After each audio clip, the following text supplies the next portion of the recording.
premiere. I mean, she is the ultimate producer, director, writer. So I'm gonna cry. Stop. I don't know what to say other than thank you. This has been such a personal project for us for so long. And although I've been very open about CJ's death, it's been very private. This has been very private. So to have opened it publicly was scary. I thank you all for being here. I cannot say enough about Andrea and David and the Spark Media crew. To have been contacted almost 5 years ago by a complete stranger, and to know after meeting them via Skype for the first time that they were absolutely the right people to take this story and to make something so beautiful, something John Connor and I had no idea. Filming is awkward and scary, and just to blindly trust. I have very little faith in anything since CJ died.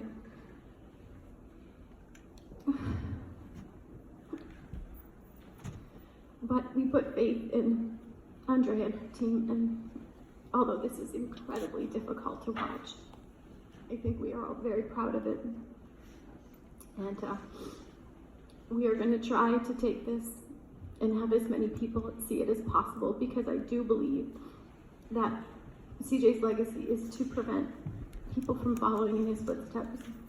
And if us sharing our journey and the struggle we have helps change even the mind of one person, then it will have all been worth it. So thank you all so much for being here.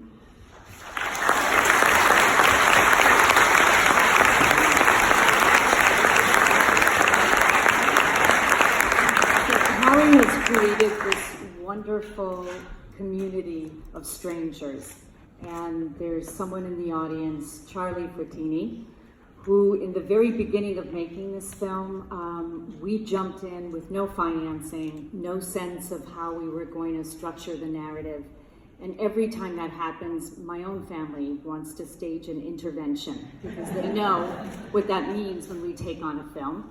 But Charlie came out in the very beginning and wrote the most effusive and supportive pitch for people to get behind this, so that it could start conversations that need to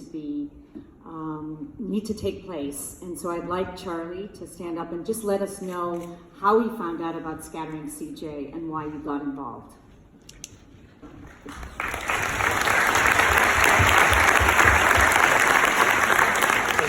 Hallie, John, and I may not need this, I'm from Brooklyn, New York. You'll all hear me, trust me. Hallie, John, Connor, I love you all. And Hallie and I met through the internet. It's the first time I gave her a hug about an hour and a half ago. I had gotten an argument with my son, and he's still here, thank God. But I had left him, and I went to work, and I never look at Facebook on work, ever. There's one time, for some reason, I just turned on Facebook. The first thing that popped up in my newsfeed was Hallie. And I called you immediately. I reached out, I took a few minutes to get a hold of her, and I finally got through to her. And we had a really long conversation. And Andrea said that we're all probably feeling sorrow or sadness or joy. Every day, and my wife will tell you, I feel fear. This movie did bring sadness and it did bring joy, but even now, I still feel fear. My son, we got in the argument and we left, and I didn't know where he was, and I didn't tell him I love him. Right now, every time I even speak to him, whether it's good or bad, I say, Andrew, I love you, and I'm proud of him. We all probably feel fear for people that we love, and that's kind of normal. But just tell the people you love that you love them. Let them know. And Hallie taught me to let my children know that I love them. So, Hallie, thank you. You've been a big part of my life. I reach out to her sometimes just to say hi. She's like, Charlie, what are you calling me for? What are you texting me for? Hi, I love you. John, Connor, let's not forget you, Connor. This is about CJ. It's also about you, pal. And you're here, and CJ made a difference in one way, and you can make a difference in another. If you ever need anything, call me.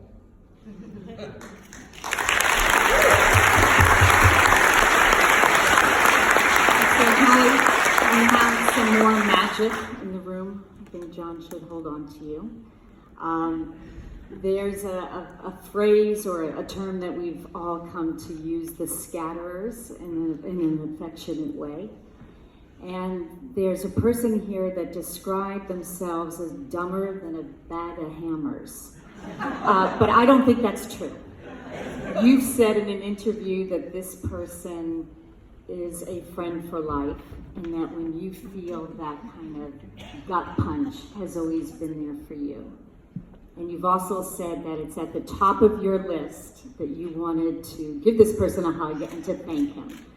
And so I'd like to bring to the stage, he's here from Arkansas, Will Stevens.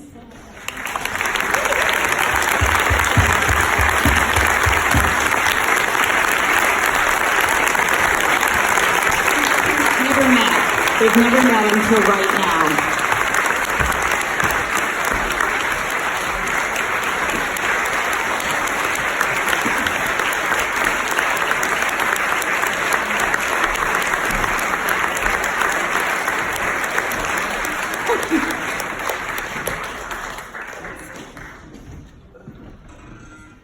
I'm not going to take the fall for this. Your husband will. I consulted with him. Will, do you want to say a few words? First off, thank you for letting us be part of CJ's story. I didn't know about CJ's story until we found his remains at the memorial. And where the memorial is, we cannot leave remains there. That's one of the rules. And so that, I got home and had to do the research. And that was a phone call I did not want to make. But it led to a 2.5-hour conversation where I got to hear firsthand from a mom who lost a son. Brought back a lot of things that I'd actually experienced myself. And, you know, below the memorial there is a statue of the Virgin Mary. And as we kept talking, something said to put CJ there. One of the neatest things, about 2 years ago, I think it was, an anchor or something else knocked over the Lady of the Lake. And CJ rests right against the base of her statue. So we went down there to go check on everything. She was gone. And where the memorial is, where the Lady of the Lake is, it's pure silt. So she was actually about a foot under the silt. You couldn't find her. But CJ's statue, the stone that's with her, had been drugged. And when it fell pointing directly to her. And so I remember calling Hallie and saying, you know, we couldn't find her, but he was still standing guard over her at the very end moment. You know, Hallie always says that sometimes she doesn't have faith. I am a person of faith. And the one thing this has actually taught me is that, you know, sometimes we get to share our faith with other people. And it's very important. And just the fact that you're here today, CJ won't be forgotten. We love him.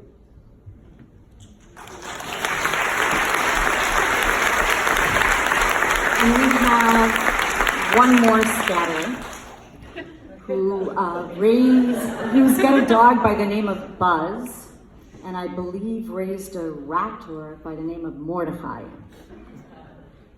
And you've said that this family looks like a lot of fun and has been a gift in your life.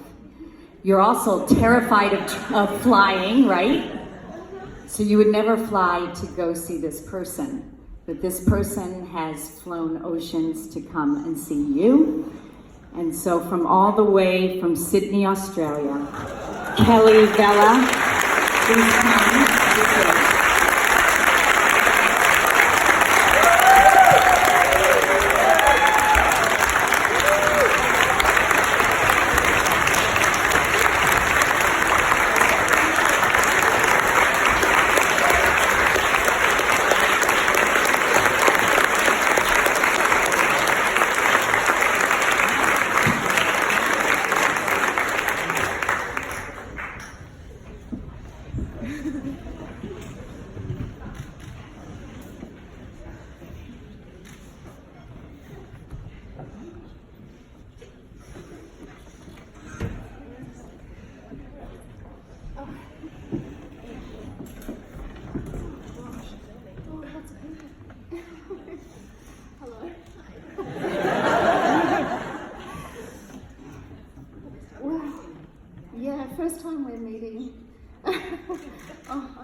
too.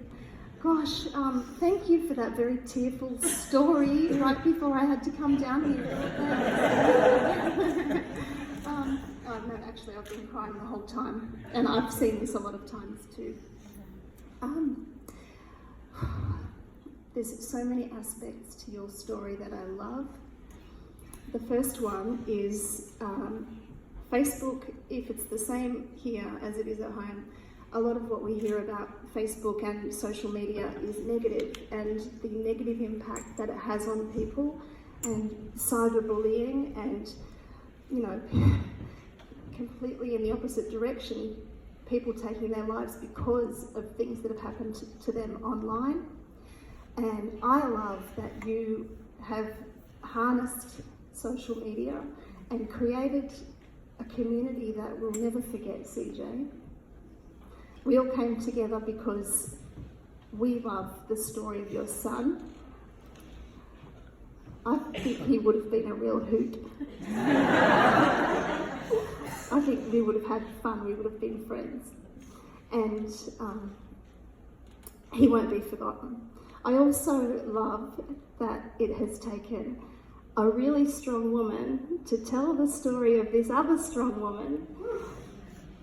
You're both very special, and you were the right person to tell this story.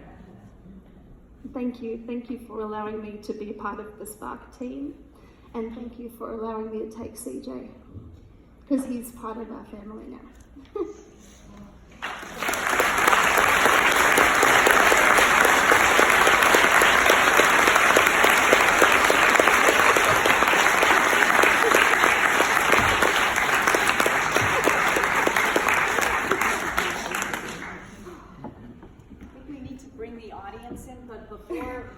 I also wanted to make sure that I acknowledged my team that's in this audience, because film is very collaborative, and good film relies on the talents of, I believe, many people. It's not just these two, myself and David, that are up here. So if I could just give a shout out to the guys with the cameras, Ethan Oster over here, and Mark Smith. And then in the center here, if you could stand up, Gail Palin. She was on our crew trying to make us laugh and trying to keep us sane. And Susan Weissman, who's been working with us on all our partnerships.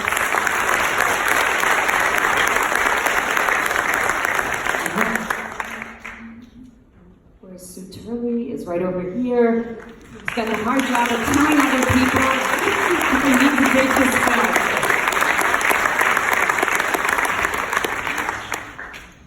Everyone. So, any questions from the audience?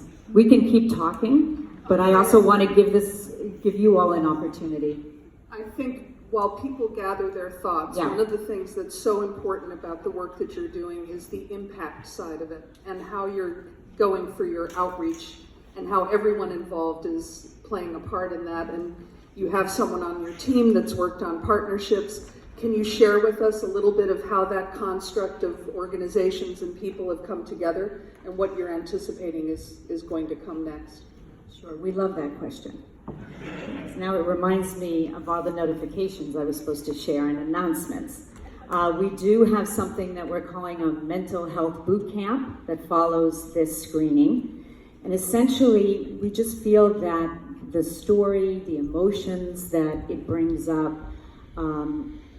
all of us feel on a day-to-day basis sometimes assaulted by all kinds of both challenges, and I think we don't know how to be necessarily just non-judgmental listeners. It's not always knowing what to say, it's just being able to listen. And so we felt that as we take this film across the country, what we also wanted to do is be able to empower our audiences with learning how to be better listeners, listening to cues, understanding perhaps sometimes what's the difference between burnout and stress, knowing how to just navigate our everyday life. So a big part of Scattering CJ is also to be able to create better literacy and mental health, because you know what? I'm done with the silences. I'm sick of people just holding back, and the stigma is there, the fear is there, and I've seen that once we all reveal our own vulnerabilities, you know, we dig deep and dark into that place that we're hurting inside. When we come up into the light, most of the time we're not alone, that there are other people out there that do care. And so I think it's important in raising these issues that we also have a way to do something about it. We've also been working with the Silhouette Project. Has anyone out here kind of walked through the silhouettes across the street in the Village Green? And where's Linda and Rick? Let's see. Where are they? Oh, right in front of me. Please stand up. I want you to be acknowledged as well.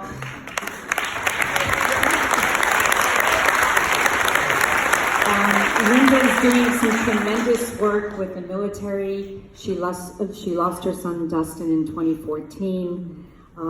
He served 6.5 years in the Air Force. And after she first shared the news with the military, it was a very disappointing and not a exactly supportive response that she got. So this exhibit is to try to raise awareness, is to try to challenge the culture and to address this epidemic. I mean, just this year alone, the number of suicides in the Air Force is up 50%. That's staggering. And Linda, do you want to say just a couple words about the project? And coincidentally, Linda and Hallie know each other. And maybe you can share with the group here what Hallie shared with you when you first learned that you had lost your son. Okay, hi, and thank you to everybody that has gone and seen the display. I appreciate it. And Hallie, like I said, we worked together in the same agency prior to either one of our boys going even into the military.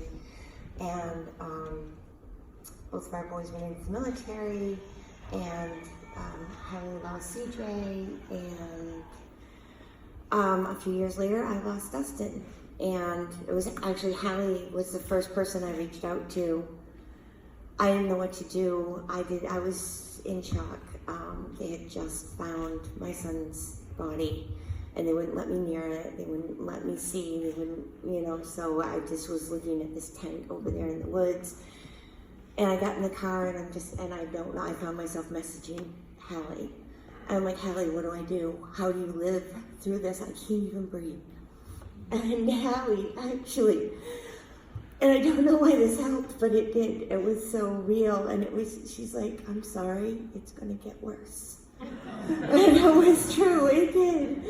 But having somebody there and knowing what she went through and the things she was doing to get through that helped me so much get through it, and helped me decide that I couldn't sit silent either.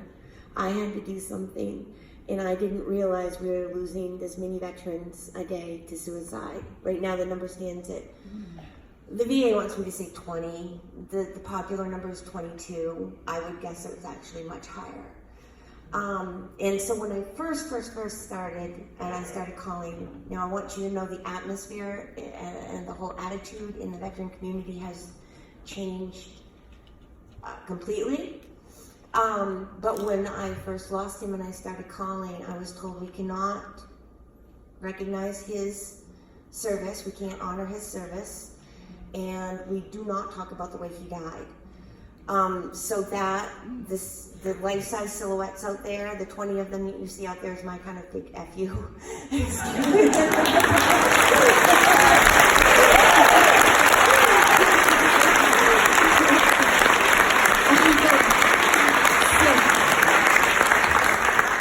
I think it's very important that we honor their service and that we recognize, because by ignoring their service and trying to brush their death under the carpet, we're ignoring the brave men and women that are walking around today struggling. And we're just showing the world, by trying to hide that, we're just showing the world that we're ashamed. And we cannot do that. The only way that we're going to end this is by talking about it. And Hallie and John and Connor have done an amazing, amazing thing in getting literally the world to talk about it. And I thank you, and I thank you for giving me the strength to just, I don't know, unfortunately I think I would be here, but I would still be just that ball of jello if I didn't have you just as a mentor, to just get through it and somehow, and just live. Thank you, Linda.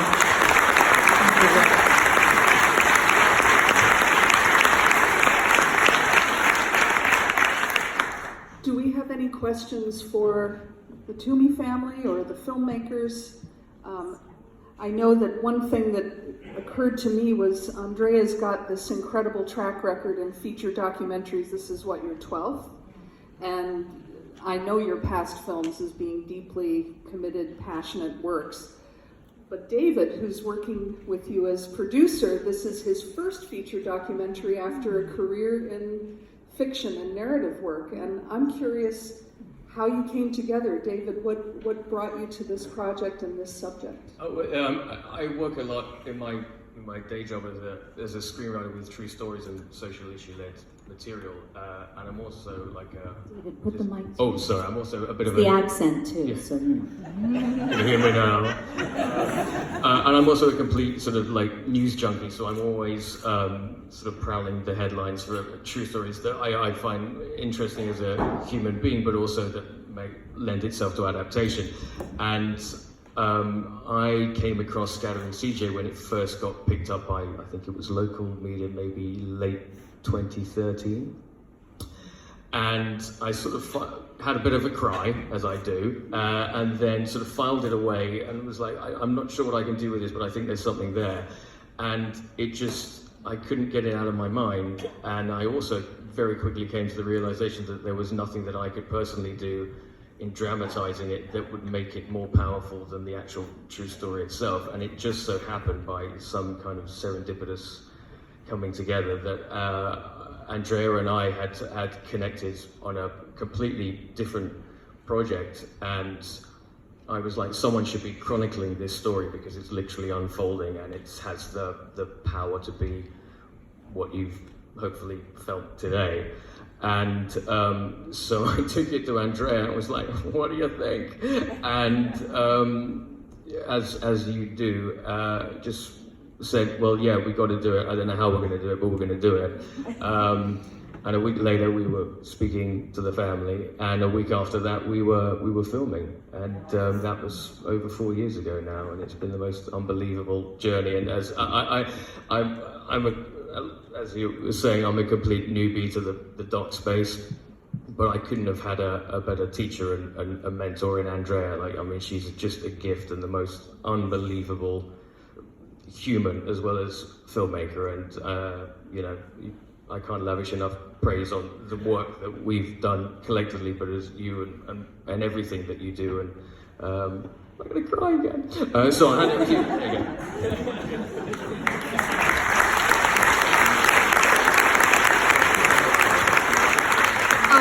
I've just gotten a signal that we have a moment we have 2 moments for questions. If there's anybody with a question, I'm certainly wanting to know a little bit about Connor, and what I want to know. So often we see films that are, in a sense, reaching for an audience that is not your generation. And here's a subject, I mean, it is your brother, it's the intimacy of that relationship. Do you feel, will this film speak to your peers? Oh, without question. I mean, even after all this happened, like CJ's death, the eventual starting to film, it got people talking. And I had friends, complete strangers that I just went to high school with, I didn't really know, reaching out to me and saying, you know, I heard about this story, and it really brought home my struggle, and to know that there are people, you know, out there struggling just as hard as I am, that are, you know, finding the courage and the strength in each other to get help, to talk about it.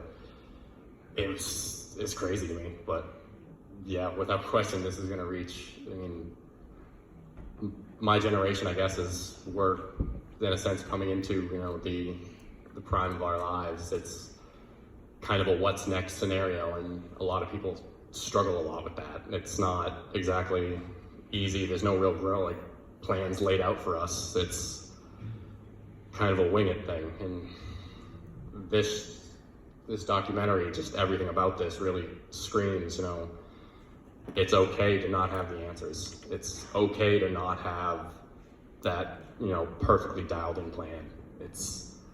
We're all kind of just taking this day by day, and you can too. I hope you see yourself out there with the film.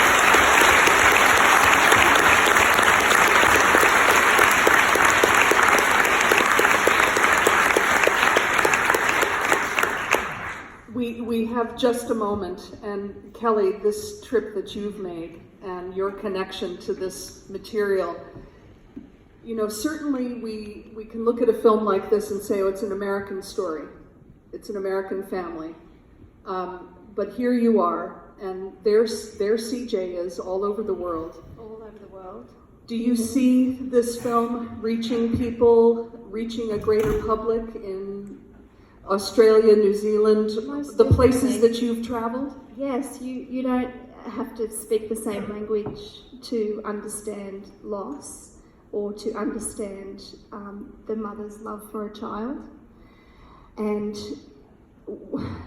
what people identify with and recognise when they see this film or when they read about CJ's story is those feelings of connection that are lost when somebody takes their life. And what I love is it's the other side of this story is that it is about connection. It's about all of these strangers coming together from so far away. Did we cover that he's been to the moon? Like this space, he's been everywhere. 1,000 locations, and it is uniting. It's a story that brings people together from the furthest. But I've come from so far away that if I just kept going in the same direction, I would have been on my way back home by the time I got here. So you hit everywhere.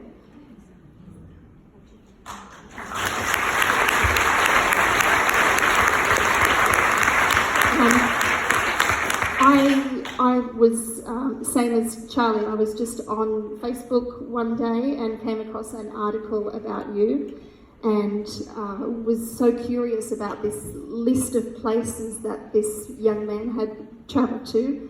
And first of all, I searched for my hometown, which is Sydney, and he'd already been to Sydney. He'd been to a couple of places in Sydney. So I was fortunate that I was heading to Fiji a few months later, and Fiji was not on the list, so we took him there. Beautiful, thank you.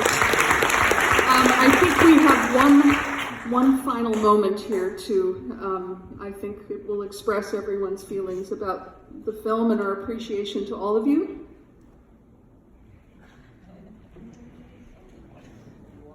It would not be the same without. What color do you prefer?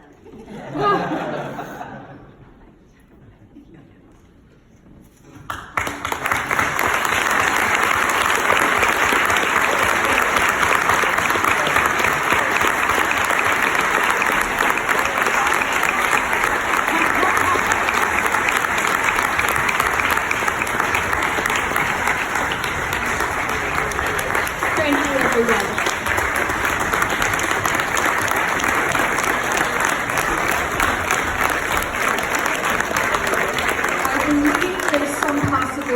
Continue the conversation, am I right? Upstairs, what is called the green room, but it's above the balcony level here.